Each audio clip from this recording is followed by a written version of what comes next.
من الدنیا الا بلاء و فتنہ، اللہ کے نبی بیان فرماتے ہیں کہ دنیا میں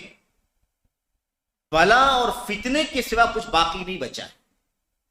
ہم لوگ 1442-43 میں بیٹھ کر کے بات کر رہے ہیں، اللہ کے نبی کی حدیثیں پڑھ رہے ہیں، اپنے بڑے علماء کی رہنمائی حاصل کر رہے ہیں۔ آپ سوچیں اور غور کریں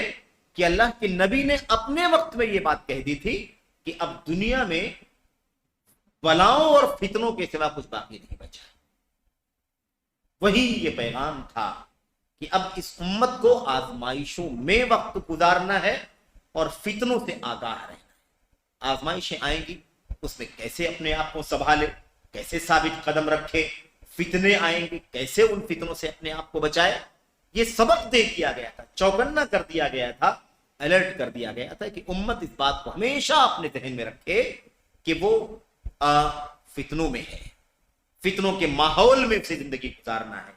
بلاؤں میں آزمائشوں میں زندگی گزارنی ہے۔ اس بات کی پیشین گوئی نبی کریم صلی اللہ علیہ وسلم نے اسی وقت کر دی تھی۔ اچھا، پھر یہ تعبیر آپ دیکھیے کہ دنیا میں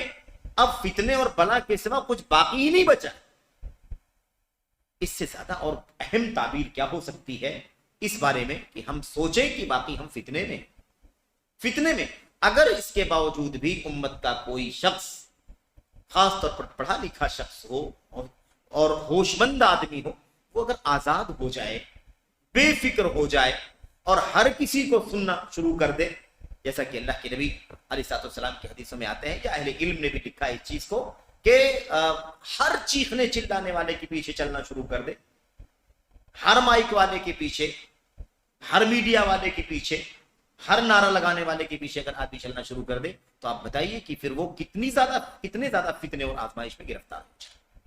جب دنیا میں فتنوں اور بلاؤں کے سوا کچھ باقی نہیں بچا۔